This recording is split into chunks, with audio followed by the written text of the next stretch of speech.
Welcome to the Reality Therapy Podcast, where the truth will set you free. We are live with Tyson Clarke, and we met on X and have had some interesting conversations, and I thought there's a lot of interesting places we could go today, and so I just wanted to begin that conversation. So to start, tell us a little bit about yourself and your background. Where are you from? I was born in Cairns, Queensland, Australia, and I showed some aptitude for basketball as a young man, and I played a little bit of semi-pro. They don't do athletic scholarships in Australia, though, so I ended up in Wisconsin, and sort of went, met a girl, and fell in love, and all that good stuff, and we moved backwards and forwards between countries for a while, and now we're here. That's the short version. There's a lot of rubbish that went on in the middle, but that's how I'm in Wisconsin, and that's usually the first question that I get asked. How do you end up here? What's the biggest difference you see between, just culturally, between Australia and America? That's a really good question. I have an answer, and look, I've got to be careful. I'm in a bar now, and this is probably a really academic conversation. I've got to take my bar mouth off. But if I were to summarize it, it would be you. From Australia or America? Which one has that attitude? No, America has more of that, and I believe it is culturally from saying that particular phrase to the monarchy 200 years ago, and Australia never did that. I think Australia and Canada are very similar disposition. Australia is probably a little more skeptical than the Canucks, but I think, very similar, and maybe it's because they're where they are militarily. America is allowed to say, go screw yourself a little more because they've got a great big military. But yeah, I think that's the main difference in the culture. Otherwise, very similar. Very similar. Gotcha. I've heard it said that Australia is British Texas. What do you think about that? It depends where you are. It's just like anything. The Cowboys versus the Outback? Yeah, well, no one lives in the Outback anymore. I don't even know what it is. I think that's something America made up, like Foster's for being Australian for beer. Nobody drinks it. Nobody goes to the Outback. There's 8 people who live in the Outback. So it's a cool story. It's a good narrative. It's a good product to sell. I'm going to go to the Outback. But actually, Australia is a little less rugged than I live in the Midwest, so I'm very biased. But yeah, a little more independent-minded, and just through sheer, left-leaning, more communal thinking in higher populated areas, and the Midwest, and compared to Australia, the Midwest is like a spider web of little towns, and just through, I'm guessing through the agrarian industry, that it came to be that way, because everyone owns a 300-acre farm, and you can't all go to Minneapolis or St. Paul or Green Bay or Madison, so you got to make these little towns.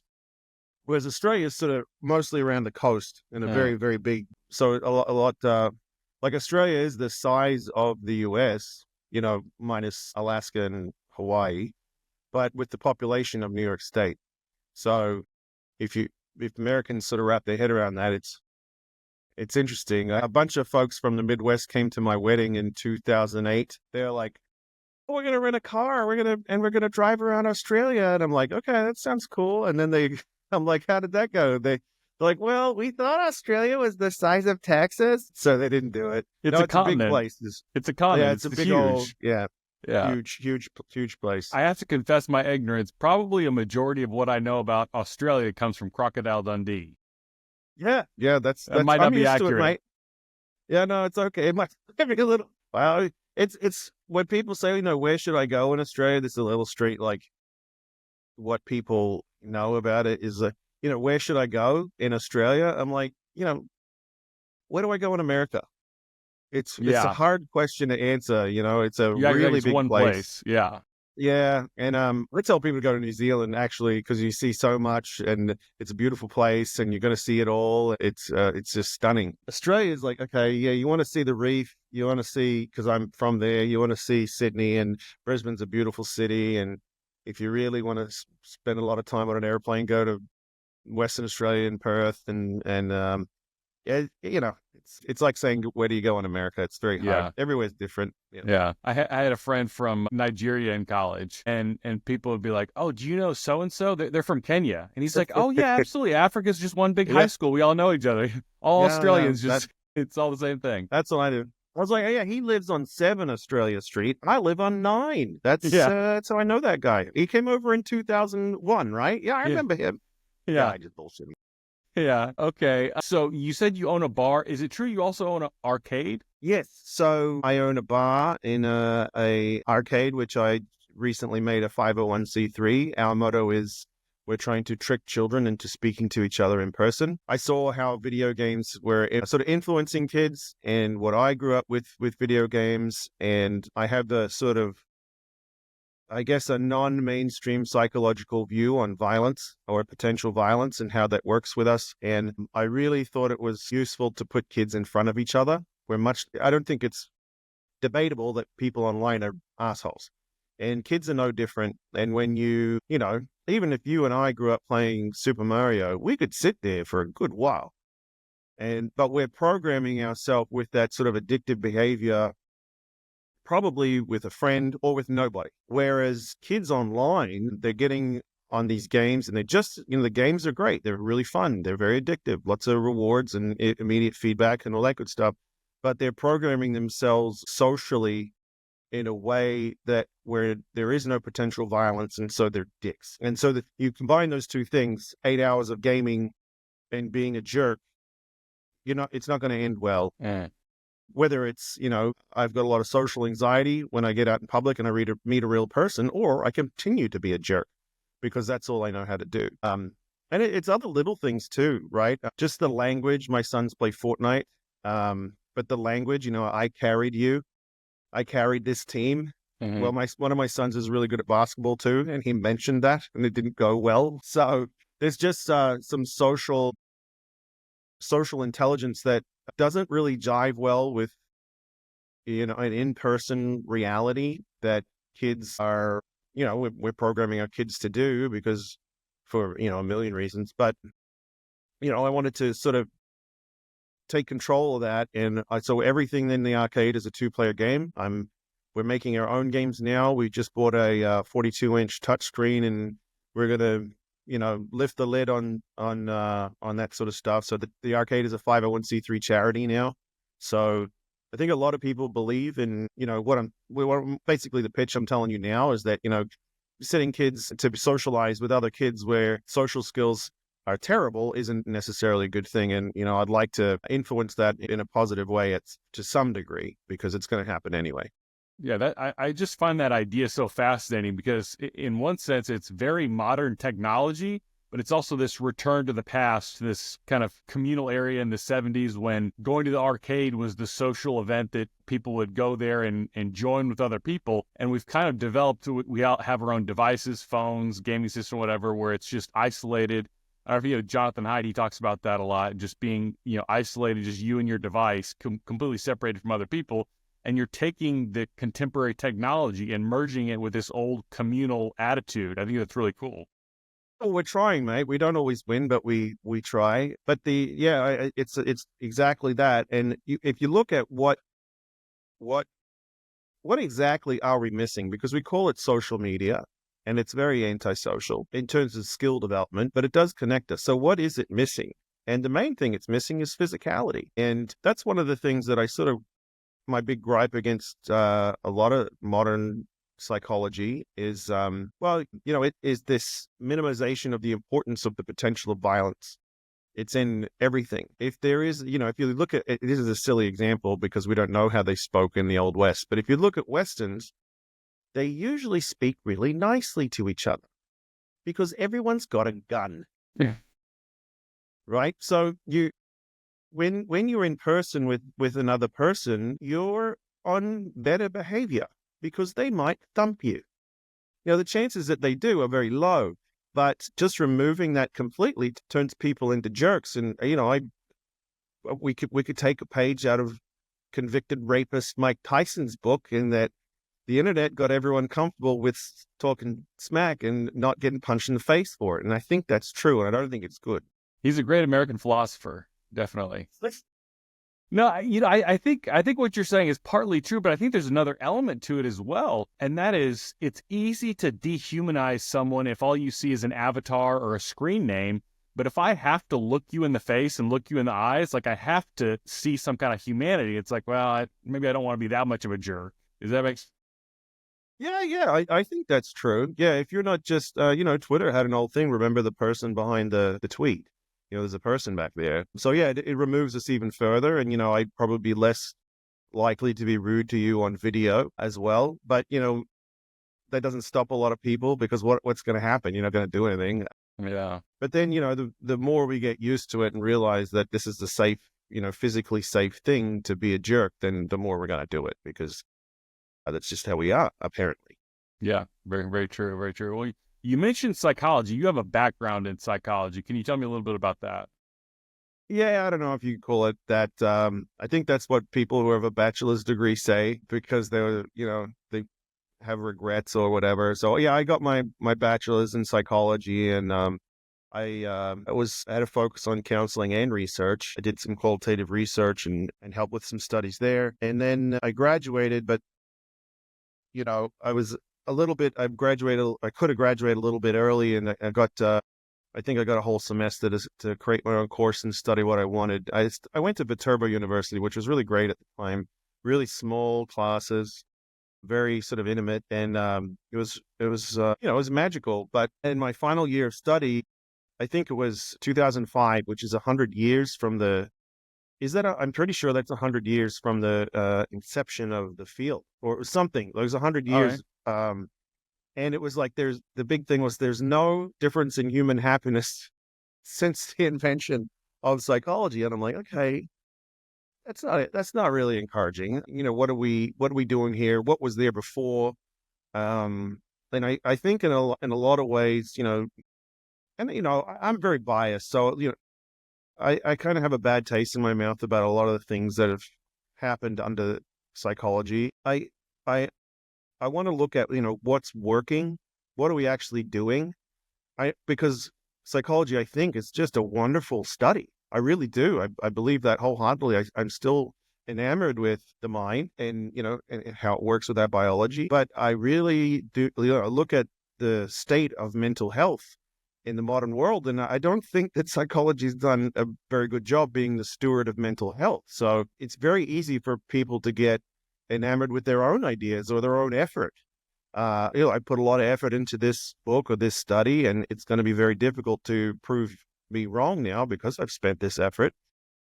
And that's a bias that happens in religion as well. But I think that's kind of what it's become to a lot of the Western world now is psychology has been a replacement for the church. And I don't even know if it's better. At least we've got studies to disprove or validate. That's good. But in terms of effect, I don't know. Maybe some people would be better off just going to their priest. I don't know. Yeah, it's certainly worth looking into. But yeah, that was my. Then there was a couple other studies that I looked at. So the first one was, there's no difference in human happiness. Before psychology, we'd put you to work. If you were, melancholy, we'd give you a broom and you'd have a place in the community. That was a big, like a lot of folks back then. I think the Jordan Peterson of the 90s and early 2000s was Bill Glasser, and I went on a little pilgrimage to go and see Bill, and I met him in person. And that's reality therapy, right? Reality therapy. Yeah. Is that your podcast? That's the name. That's what I gave the name of So this podcast. I double checked that. I'm like, I think that was Bill Glasser's thing. It's kind of a double entendre. It's not really about Glasser's reality therapy specifically. It's just how reality can be therapeutic. Right. Introducing a dose of reality. Yeah. Touch grass, they call it these days. Yes. Tell me about your experience with Glasser, though. Well, I really I was a bit of a naughty kid in college, and very, I guess. I mean, I guess I was reasonably sharp, but very argumentative. Anything that sort of introduced more. So I was a basketball player, and I was pretty good. I wasn't amazing, but I was, athletically gifted, and I could hang with sort of anyone in basketball. But I got kicked off almost every team because I was an asshole. But then I got introduced to this book where it's, well, if you don't like your results, then you're the only thing that you can control that. And that's choice theory. His reality therapy, I think that's what it was originally called. Eventually was called choice theory. So that was the book. I think I read that my freshman year when I was in Minnesota. And yeah, that was a big deal to me. And so I studied Glasser for years. And then I think I read everything he wrote, even quality schools. I studied quality schooling because even in early 2000s, I was like, this ain't it. The education, this can't be it. So I started looking into that, and I sat in with some quality classrooms. And then, I went on this pilgrimage. I bought a very nice olive suit that was on special that I could afford as a broke college student, and went and got Stations of the Mind, which is probably his best book, signed. And even he went, "This is a good book," and as he signed it. And yeah, it was pretty cool, man. And it was, it rang true. You should never meet your heroes. He was just a bloke. He was just a normal dude, which deflated me a little bit, but it's good now. I like that. He's just a bloke. And I think he died in 2009. But yeah, seeing Glasser was pretty cool. And then I think there was a study that I took to him. It was a terrible study. But it showed that serotonin 5-HT receptor sites in the brain had greater, the receptor sites had greater density for people who had a spiritual or like a religious. Yeah. So I was like, look, this is a choice. You choose to belong to a religion or you don't. And I showed that to him. He's like, it's that goes along right with his theory, because that's sort of water into wine. But it was a terrible, I think there was an N of 9, and they all had, so it was bad. But that was like, okay, this is something, it sort of speaks to free will a little bit and speaks to choice theory a little bit. And yeah, so that was my experience with Glasser. It was cool. Took a train. Never took a train. I think it was in South Dakota. It was fun. Oh, that's fascinating. That's fascinating. Yeah. So you talked about psychology going off the rails, being ineffective, been around over 100 years, and there's been little progress in terms of mental health, increasing happiness, things like that. How do you think psychology misses the mark? I think efficacy. I think psychology should be a cultural leader, but it should focus on what works, not, and I think, and the reason, I think a lot of it comes down to the unwillingness to look at certain things because it doesn't fit in with the ideology of, whatever the flavor of ideology psychology happens to have happens to have at any given time. So right now it's obviously very left leaning.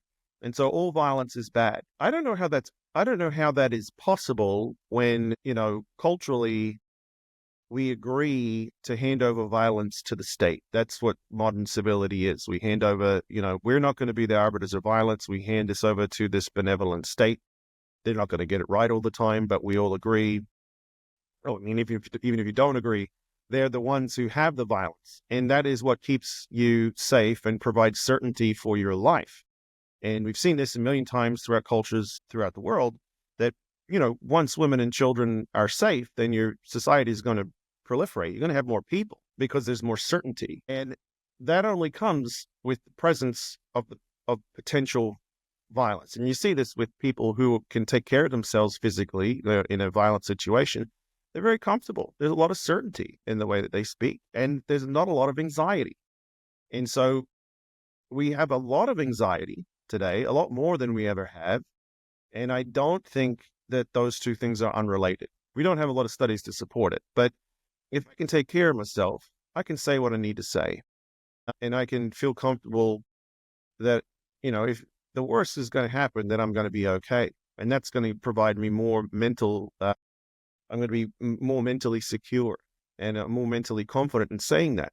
But if I don't, then I'm scared to say, I'm actually scared to say what it is that I want to say, or scared to get something off my chest. Or what Glasser would say is to fix this relationship. I can't have this conversation in this relationship because I have no certainty in my life. And so as a result, I, sort of turn inwards or whatever. I live in an uncertain world and I'm scared all the time. And so I don't think those two things are unrelated. Like, completely discarding massive parts of our culture like violence because it doesn't fit with my political or ideology. Violence most of the time is bad. I can agree with that. But to throw it completely out the window and say that it doesn't contribute to our mental security, it just doesn't work. I think it's Jordan Peterson who says you have to be capable of violence with the hope of not needing to use it. Absolutely. So I'm pretty heavily involved in my community downtown here in Little Black River Falls. So the whole reason we started the charity was because there's no movie theater, there's no thing for kids to do. I had this big building, it was sitting empty for 3 years. Nobody wanted to lease it. So I had some money laying around and I started filling it with arcade machines for one of my kids' birthdays. And it just kept rolling. Then people started coming in for birthday parties and that sort of stuff. But one year I signed up to try and do an after school program. And I heard through the grapevine, now I'm down there. I'm not a packet of peanuts. I'm a big boy. I can take care of myself.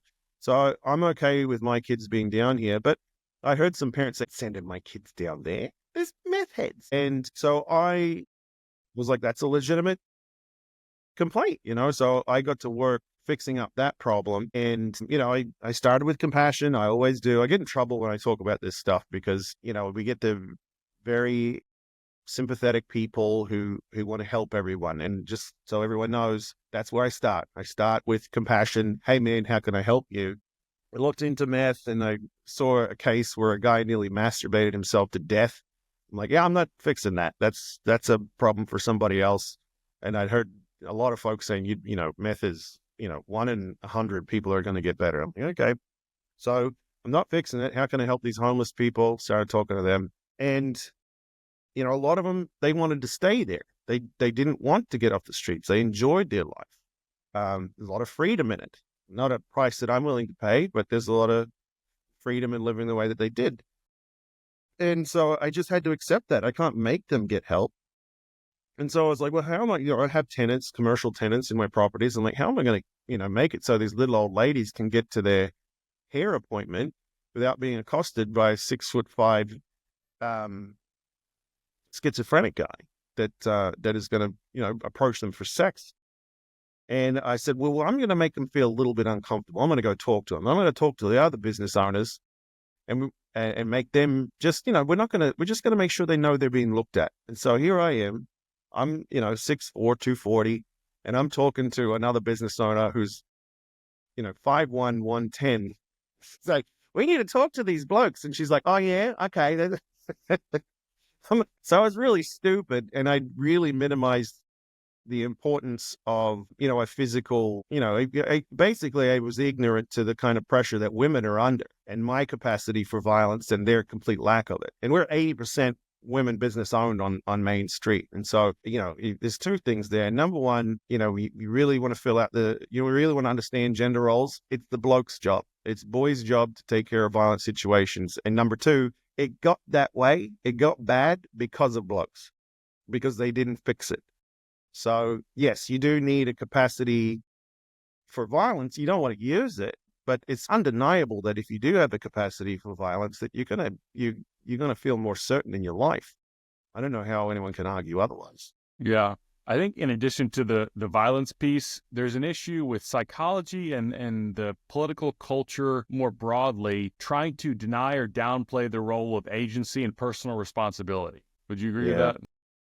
Yes. So after I graduated university, I bought into a piece of IP. I think it's called Neuropower now. And I overlaid it. I'd love if somebody could talk to me about this one day. We won't get into it now, but when I had a little girl, my first daughter, we looked at My Little Pony, the TV show, and the 6 intelligences of this personality system. It works better than the big 5 because there's 6 of them. And 6 is good. You can divide it by 2, and it was like combined dual brain psychology and master mirror. It was very cool. But the 2 big ones that I sort of settled on, especially when I sort of gathered a lot of string on assertiveness training, was a communal intelligence and individual agency. And they're just 2 ways of processing reality. And it's sort of funny when you try and parse it out between left and right, because they have different strengths in different areas. Psychology is mainly very left leaning. So, but if you took any kind of tribe of human beings, there's a communal, hey, we've got to do this. These are the rules of the tribe, and these are the rules that keep us safe. Well, if you attack those rules and I'm defenseless, then you're attacking my ability to survive. That's why we're not a communal social animal for fun. It's a survival, I guess, intelligence. And then you've got individual agency where you can move within the tribe. And I think both left and right really have those sets of intelligences, but they're expressed in very different ways. And I think the fact that you've got like a higher density of humans is associated with more left-leaning intelligence sort of speaks to the flavor of the different ways that it's expressed. But I think they both have agency. I think the left, or, the ideology that's espoused by psychology in terms of individual agency is there, but I don't think it extends to responsibility in a way that sort of jives with getting anything done. Self-expression, excellent. On the left, fantastic self-expression. On the right, probably a little more suppressed because it sort of digs into what's proper, which is the communal, right, intelligence. So everything is proper on the left unless it's right-leaning. All self-expression is proper. Yeah. Unless you're a right-wing Nazi, bigoted, homophobe, racist, right? Then it's all bad. It feels like self-expression, if it's for the purpose of transgressing traditional norms, that's better. But any kind of self-expression that goes along with traditional norms is, suspect at least. Yeah, it's not cool, is it? Yeah. It's very hard to make the argument that conservatism is cool. It's not. Yeah. It's the opposite of cool. It's not edgy. It's the old shit. It's what it is. We're conserving the old thing that worked. One of the things that I'd like the left and psychology to start doing again, because the conservative movement is not built for it, is cultural appropriation. That's what they're good at. They reckon, oh, look at this culture, aren't they wonderful? And then the cranky old conservatives go, well, no, what we're doing is fine. And then there's this, this push and pull. And I think that's a healthy relationship between the left and the right. But right now, the left is sort of, I think it got sick because it didn't have those boundaries. There's no borders. There's no definitions for genders. There's no gender roles. There's none of this stuff. And I think that all contributes to your mental illness because you just have a higher cognitive load than I do. If you have to wake up in the morning and decide whether you're a boy or a girl, I'm going to beat you because I don't have to think about that. Still a boy. So or if you can take that to, I think I don't have any evidence for this. It's just a correlation, but your family, like if you got a dad in the house, I know where I came from. That's one less thing I got to think about when, the bully at school is going to pick on me.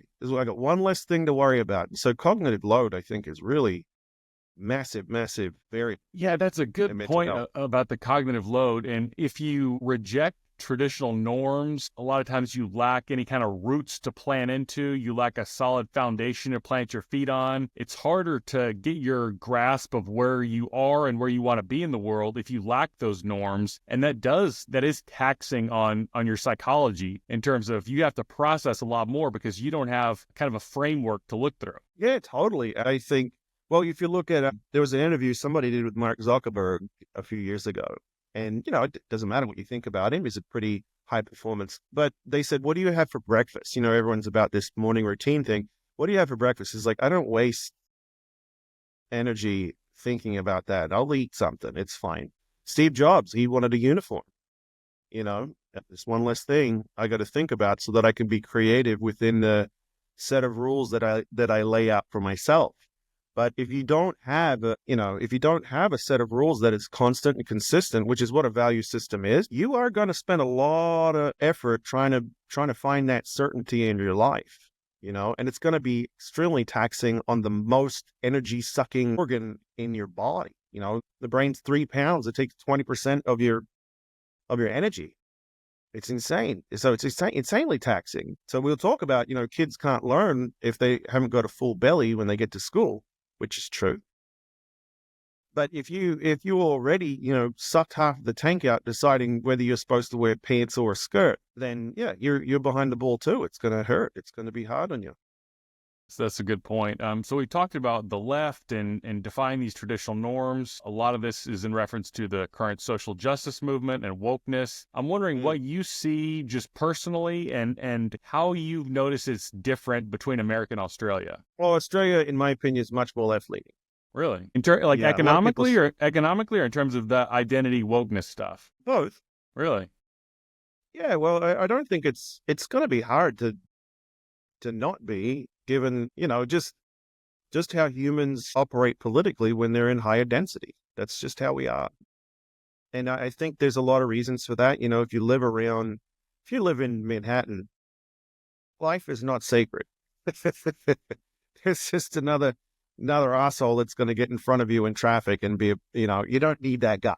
But if you live in a town with 3,000 people and you're an hour away from a city of 150,000 people, then your political views are going to be impacted by that to a tremendous degree. So Australia is very densely populated. So I think it's only natural that it be more left leaning. But there's some benefits to that. And that it's easy to put down the left and progressivism, but there's been some real wins for humanity because of that. But because because the left, that style, it's Ben Shapiro has that saying, facts don't care about your feelings. I think that's a real set of variables that are at play as well. If I call you an illegal alien, and that's a problem for everybody. If your feelings are if I have to take care of your feelings to that degree, where I can't call this thing what it is, then we got to talk about what is. We got to talk about what the definition of words are, and now we're going to, So Australia is, it is more left leaning. It's always going to be more left leaning than the United States, I believe. And there's some good parts to that. There's some not so good parts that I kind of came to be more right wing in Australia when they did the gay marriage plebiscite. That was in 2015, and I was working with a beautiful old man. His name is Mario. He just passed recently. A great mentor of mine. We became business partners. He was a Italian Catholic pharmacy owner. He owned about 10 pharmacies with his son. We did some business together with a software company. And there was this gay marriage plebiscite. That was just like a plebiscite's just sort of like a popularity contest to see, do we want to do this? And then do we want to put it to law? And it's not binding, right? So it's very low risk. And it worked out, I think it was 39% said no, 61% said yes. And all of the big companies in Australia, ANZ, I think the AFL, the big football league down there, a couple other ones, they put yes in their logo. And this is around 2014, 2015. I didn't think much of it. Like, yeah, so, what do I care? And I had no problem with gay marriage at the time. I didn't see any risk to it. And my conservative Catholic mate was like, Tyson, could I put no in my business logo? What would happen to me? I was like, holy shit, don't do that. He would get, he's like, I can't represent my staff in that way. And that really popped my bubble to be like, this person lives with some restraint that I never even considered, but he does it every day. So that was in Australia too. So it is, it was very left leaning. And, get that done in the US too. The NBA had Black Lives Matter plastered over everything. And I don't know, I wasn't here when the gay marriage thing happened in the US. So I don't know how it went, but in Australia, it's very left leaning. People were fired for saying yes, the same sort of thing. That's so interesting. First of all, what you bring up about the political geography, I think is so fascinating. How, rural people who live in the country just tend to have more of a like rugged individualism, independent spirit in a sense. And some of it is just a practical outcome of their lives. If you're a farmer and you grow your own food and everything like that, you don't need as much reliance on the government. But if you live in the middle of a city, you're required to depend on a lot of other people around you. So you're kind of forced into a communal mindset. So it's kind of an interesting dichotomy there. The other thing that is interesting about the corporations putting a thumb on the scale, I think that that's so, at the beginning, I guess, I was pro gay marriage. I still am. But it was like, oh, this is a good thing because they're supporting something I like. But it's starting to become a little eerie, especially during Pride Month. Just here in Austin, Texas, it feels like almost every company puts out pride flags. And it doesn't like, maybe 10, 15 years ago, it felt like you're doing some kind of a courageous thing by standing up for these values. And now it just feels like something you're putting into the marketing budget. It's like they put it next to the American flags for Independence Day and right next to the Christmas decorations. And then you pull it out and this is our marketing for the month. It's how it feels. Yeah. Yeah. Yep. No, I actually did I looked into like family structures. That sent me a little bit further to the right as well with the gay marriage thing. And I came to, every deviation we have from a traditional family unit is not good for the kids. So I came to the conclusion that marriage is the last bastion of children. That's what I came to. And so every deviation from, I live with a biological married by law, that made a difference. Married by law, a subtle difference, but married, if you were what was called a de facto marriage, you had a worse result in terms of crime and poverty for the children. Really? Than a married by law, which didn't make any sense to me. It's just a correlation. I can't, I imagine, if anyone who's been married is like, it's different. Yeah. I can't leave now. Now I got to get the government involved. But yeah, so those biological married by law in the same house, that's the gold standard. The platinum standard, which I think every young man should aspire to achieve, is married by law to the biological mother with a granny flat, right? Or whatever you call it, mother-in-law house here, so that the kids can go and get a piece of candy, or your wife can go and bitch about you to somebody let off steam. That is the platinum standard. That actually has better results again. And that doesn't mean that gay folks shouldn't, one of the first people I mentored with, I started a little charity called Lemonade Academy where I helped little kids start businesses. And one of the families was a gay marriage. And, they adopted a kid and they're a beautiful family. And that kid is obviously better off with them than without them. But changing the definition is the conclusion that I came to, is that changing the definition of marriage, I don't think it carries zero risk. Let's just say that. I don't think it carries zero risk. I don't think. I wanted to talk to you, though, about what you said about, moving being higher density population. Yeah. So I moved between a city, when me and my wife started out, we were like, we're just going to live 5 years here and 5 years there. And we tried that and it sucks. Not for the kids, just for us. It's expensive.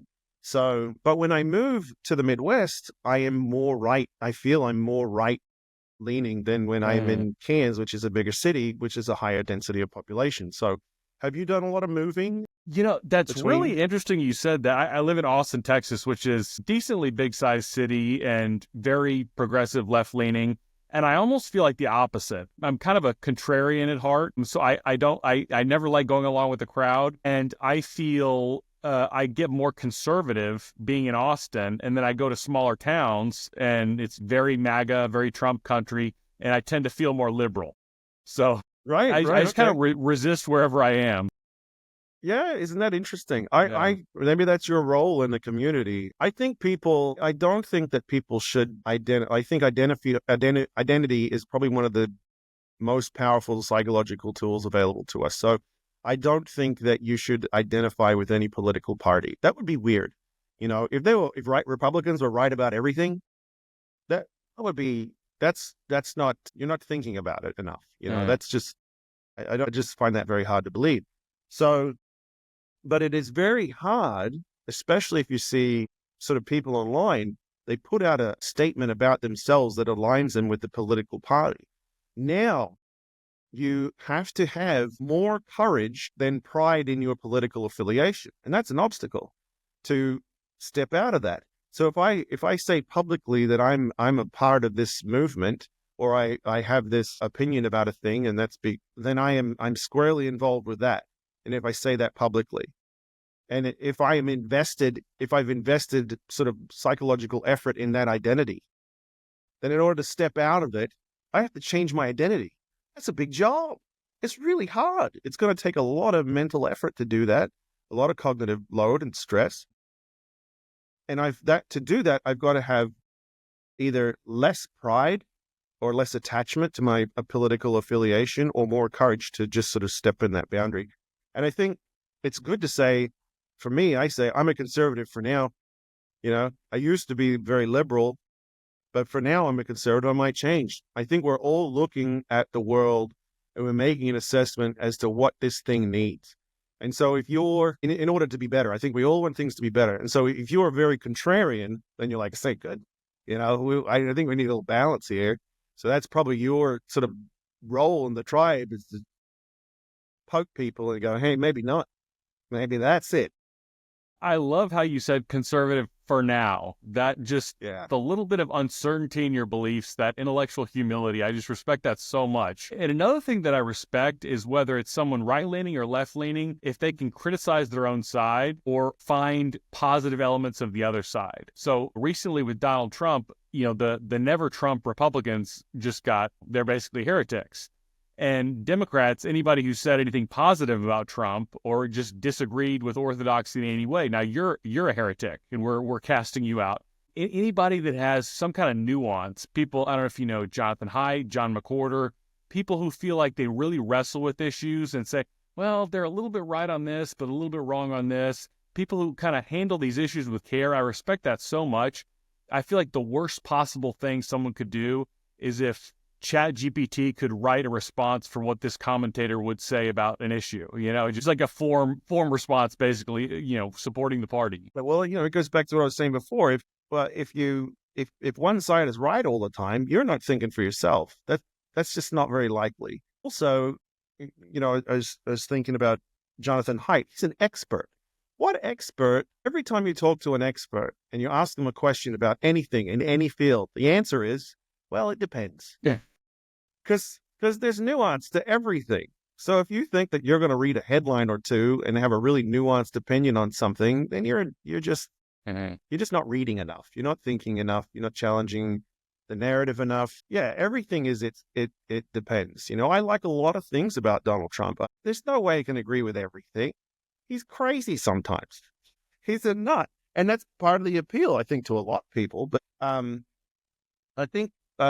Historically, if you look at the sort of symbols for humans, there's always a masculine and a feminine, and you've got, the sun and the moon, you got gold and silver, you got yin and yang, and in every culture that needs to be sort of represented. I think the church has sort of failed in the last 70 years. I think since birth control, to sort of have a definition of what the role of women and men is in the culture. And I think we're struggling with that a lot. I think a lot of the things we had before were correct. That sort of stuff doesn't go away. We've had that for millennia. It's probably part of us, part of something to do with our, dual brain. The left and the right hemispheres of the brain, but we've got that culturally in every culture. That's not a coincidence, that we have these left and right leaning representatives. I call it Red and Kitty from that '70s show. That's what I think. I think Red is there. He's a mean, cantankerous prick, and he's going to kick you in the ass because he's paternal and he's demanding of excellence because he knows he's going to die. And his job is to protect you and make sure that you're fine. But he's not your friend. He's not pretty. He's not going to be nice to you because that doesn't matter. What matters is that you're alive and that you survive after I'm dead. That's the job of the dad. The job of the mom is to tell you you're cute and wipe your nose and cut the crusts off your bread so that you eat enough. And then I think those are the two roles that the left and the right sort of take on more and more as the church has lost its influence on the culture. And I think that we really need to give respect to what the left brings to the table. Like me as a right-wing guy, really need to give respect to what the left brings to the table, and that's empathy. Not sympathy, empathy. The right is trying to do it. The right is trying to do cultural appropriation. We suck at it, right? The right isn't for that. The right is demanding of excellence and individual independence because the father will eventually die and you'll be out in the big bad mean world. So really gotta, there's no way you can't get rid of half the country. People aren't just going to stop hating Donald Trump for no reason. You've got to, and if you want them to listen to you, you've got to first go, hey, you were right about this. There's no conversation. Yeah, that's a very good point. I really like how you talk about the political sides are failing to uphold their complementary, roles. They're not filling what roles they're supposed to. And I've done a lot of work on how the left functions, and it's this pathological empathy that's oftentimes a front for empathy, but there's really this, seeking vengeance behind it. Yeah, I don't think it's real empathy. I think it's sympathy. And I think it is. I fight with people about homeless situation in our town because there's like not a lot, but basically all of the folks that are a problem in our town, I have to either get a restraining order on, or I have to pay for, what is it called? A trespass. And I have to go to court, and I have to put myself in the way of them between women and children, my actual body but I will speak up about it with people who I don't think have an identity of I'm a good person, or they have a doubt about that they're a good person. And so they need to speak online. No, we really need to help the homeless. I'm like, yeah, have you talked to any? You go up and talk to them, go and offer them, buy them a coffee, offer them a ride to a homeless shelter, go talk to them, go figure it out. And they don't do that. They just want to sort of type about it online and they wouldn't do that if they had a lot of confidence they were a good person. If they went out and they, come back to the psychology's efficacy, you can go and talk to your therapist about whether you're a good person or not, or you can go and pick up trash in the side of the street, or, go ladle out soup in a soup kitchen. You no doubt that you're a good person now. You're going to feel great. I promise. Because you did a thing. There's no doubt. You can't think yourself into a good person. You have to do things in the real world. And so I fight with that a lot, because you've got these empathetic people who are actually not empathetic. They're sympathetic. They feel sorry because compared to their life, the homeless life sucks. But if you're actually empathetic, you're like, why would this person do this? Well, I don't have to get up and go to work. I can get up on drugs or drinking whenever I want. Nobody's going to ask me to do anything because they don't think I'm capable. Nobody's going to tell me what to do ever. Nobody expects anything. I don't have to pick up kids in school. I don't have to, fix the leaky sink or the roof or nothing. I have no responsibilities and I'm completely free. I pay a cost that you're not willing to pay to have that level of freedom. But that's the difference is like empathy is like, why? Like, how is this attractive to you? Why would you continue this? Sympathy is, compared to me, your life is shit. Which is what I think they're dealing with. And so they have a deflated sense of value in themselves. And so they have to say online without spending any effort, no, we really need to help these people, regardless of the efficacy of what it's going to work on.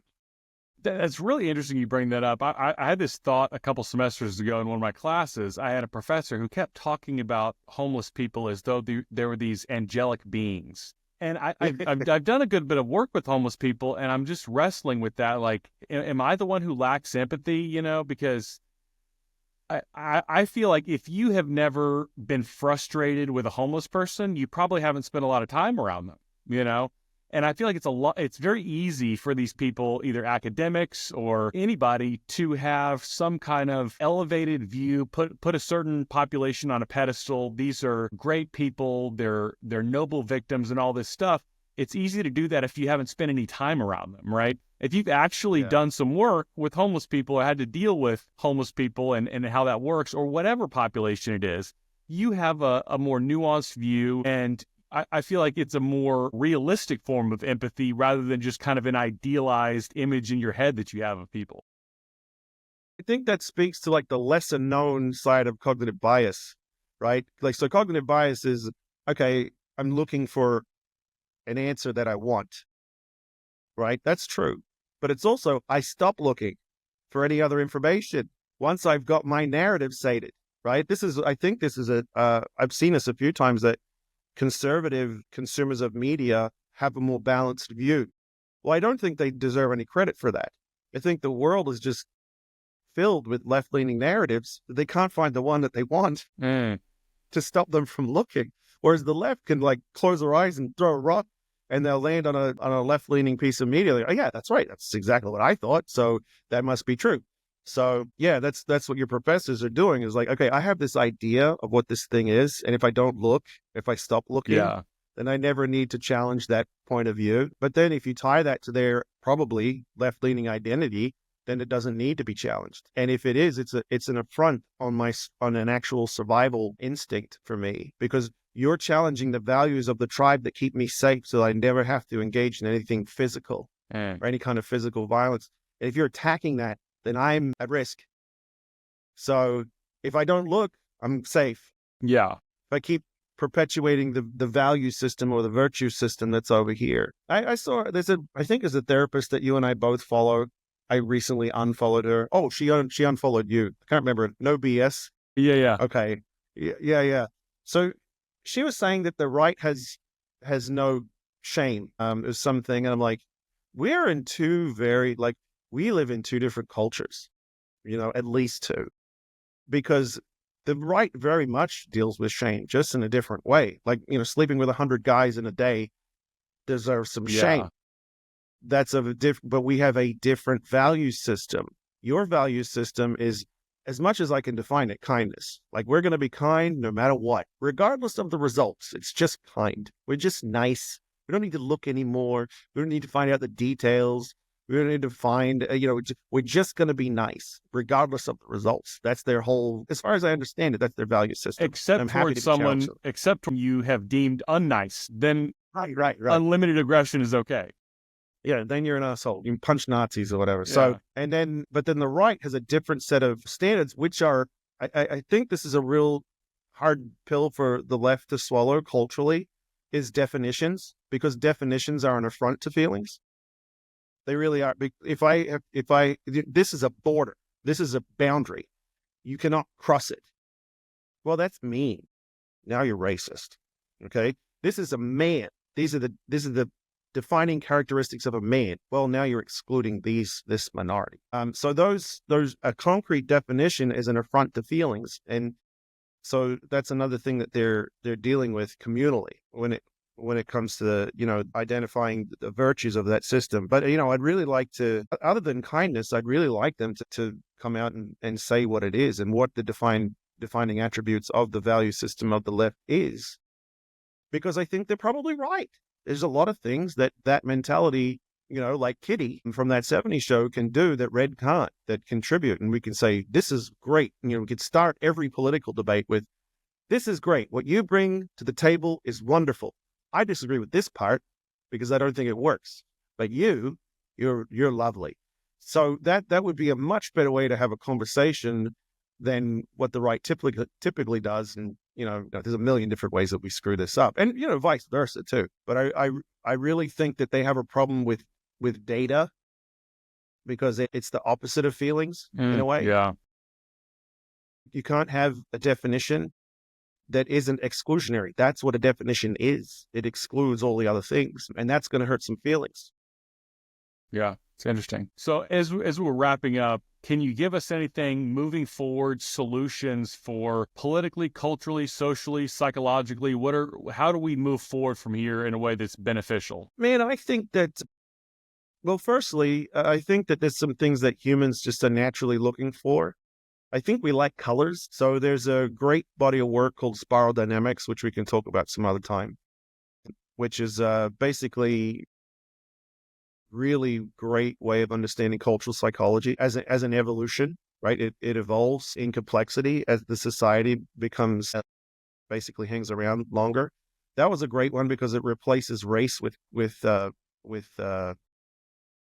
intelligences, right? And I don't think, race is not intelligence. Culture is intelligence, but race is neither culture nor intelligence. There's that, but also, basically what I was saying is we need to recognize the strength that the left brings to the table so that we can have a conversation again and respect that strength. And it's hard to do when you've been vilified for so long, but nobody cares.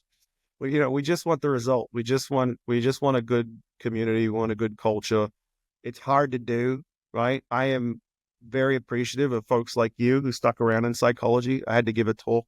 I think I was texting you in the middle of it. I had to give a talk in a really left-leaning thing, and I'm like, there's no way I could have survived psychology. There's just no way. I couldn't deal with this. And so it's very difficult for me, but we do have to appreciate the strengths of the political left and also recognize the strengths of the political right. I don't think they would like my analysis of how that should go. I think that the right is there to set boundaries, very paternal, like the dad of the home. This is where you belong. Okay. This is what you're allowed to do. That's probably not going to, but I think there needs to be some definitive boundaries that comes from their side of, hey, we're going too far. This is it. This is the line. I think Peterson had a monk debate about that years ago. Like, there's no definition of where the left goes too far. Remember that with I remember Miles that. Dyson? Yeah. Mean, mad white man. Yeah. I feel like, a big part of being unable to communicate with each other is being unable to speak on the other one's terms. So you kind of have your own little political language, different buzzwords. I think if there were a way for the right to say, we want order because it will allow us to have political freedoms and safety, and, people who are vulnerable are going to be protected if we have this structure and order. I think if you frame it in a way of like, shut up and get in line, that strikes them as very authoritarian. But if you frame it like, hey, we fundamentally want a lot of the same things, this is our way of going about it. If that makes sense.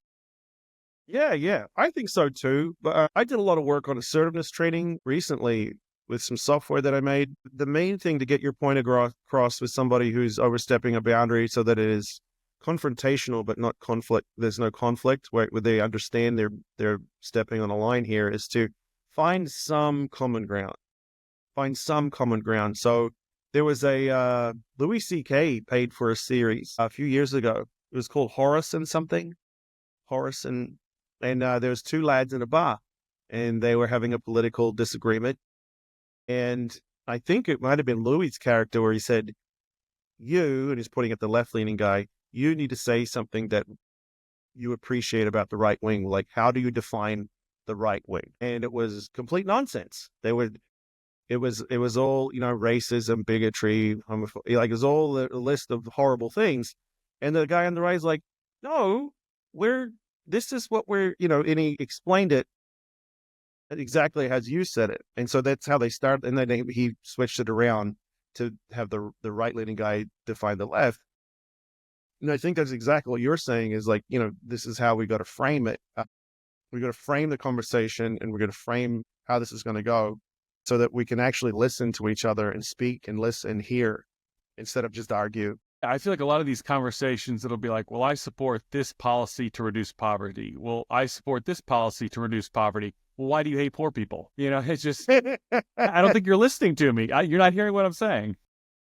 Yeah, it goes back to that thing before. I think if you're uncertain, do you follow that Alex date psych guy? Yes, yeah, I love him. Yeah. He had an amazing study recently that I think is phenomenal. Women find masculine faces more attractive in times of uncertainty. Isn't that amazing? It's not like so every psychological study on attraction is dependent on the certainty. So that's why you can't have any replication. Mm-hmm. So, but also, it isn't like women all got together and said, we're going to go for blokes with high cheekbones there. Mm-hmm. Or if he's got a big scar or he's missing an eye, right? They don't get together and do that. But somehow humans have like a biological instinct to sway the culture in a certain way with certain variables that we don't always understand. So politically, we've got to sort of figure out the same thing. We've got to kind of go, okay, things are moving a little too far right or a little too far left. They're a little too certain. They're a little too uncertain, like the girls have figured out, or, I'm sure it's in a lot of species, but if we can do it in a way, I think we can. I really do. I'm a lot more optimistic than I ever have been that we can figure this out, but we've got to recognize the strengths of each political aisle, and we don't do it enough. Very, very good point. Well, I thought we had a great conversation today, and I hope you'll join me again sometime in the future. Yeah, mate. Maybe we could talk about My Little Pony. Yeah, I'd love that. All right.